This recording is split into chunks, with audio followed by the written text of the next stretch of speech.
Allez, on attaque ici cet exercice type bac sur les nombres complexes. On vous dit, on veut modéliser dans le plan la coquille d'un nautile à l'aide d'une ligne brisée en forme de spirale. On s'intéresse à l'aire délimitée par cette ligne. Donc voilà, ici, on vous a mis ici la photo de ce qu'on appelle un nautile. Et puis ici, on va vouloir déterminer l'aire qu'il y a à l'intérieur ici qui est délimitée par ces points-là. On va vous expliquer tout ceci. Alors, on vous dit, on munit le plan d'un repère orthonormal direct au UV, soit n un entier supérieur ou égal à 2. Donc ça, on va le noter.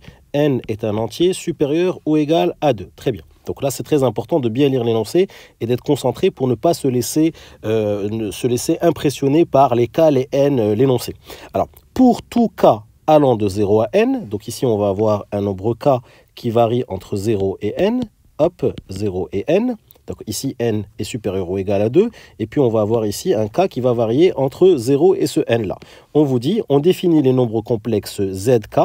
1 plus k sur n, ei, 2k pi sur n. Donc là, on a ici une formule qui va évidemment dépendre de k. Ici, vous voyez, il y a un k et puis ici, il y a un k, d'accord?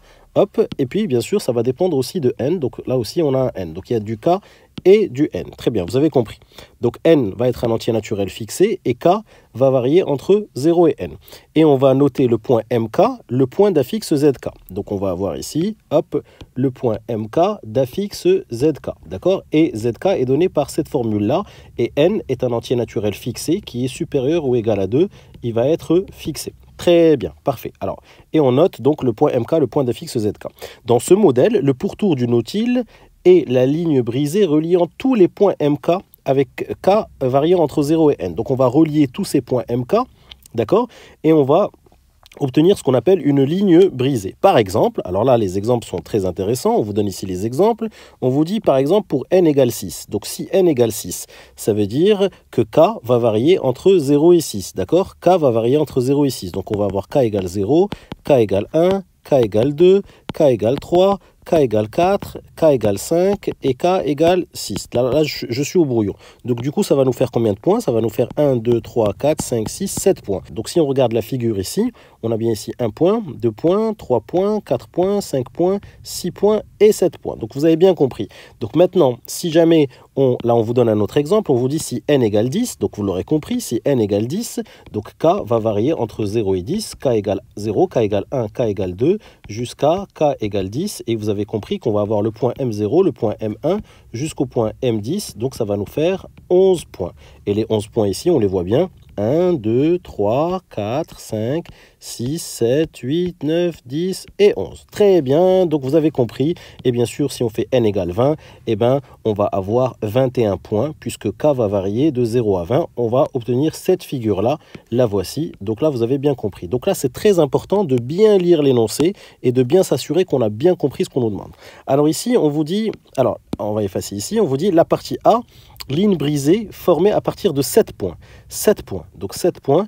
Dans cette partie, on suppose que n égale 6. Donc n égale 6, c'est ce que je vous avais expliqué ici dans le premier exemple. D'accord? Ainsi, donc pour k variant de 0 à 6, on a donc zk ici, vous voyez, là la formule générale qu'on nous donne ici.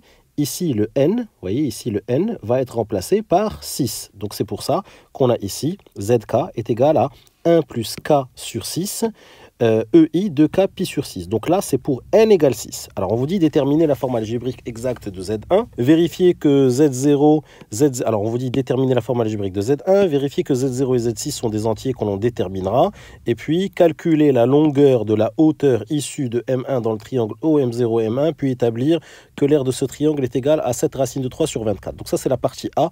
On va l'attaquer tout de suite. Hey, si tu as aimé cette vidéo, n'oublie pas d'aller consulter tous les liens que je t'ai mis en description, très important. Je t'ai mis plein de liens dont tu risques d'avoir besoin, donc n'oublie pas d'aller les consulter en description. Et puis bien sûr, si tu as aimé cette vidéo, abonne-toi à ma chaîne. Et puis si tu veux vraiment me faire plaisir, ben, lâche-moi un petit commentaire ou mets-moi un petit pouce bleu, ça me fera toujours hyper plaisir. Merci à toi.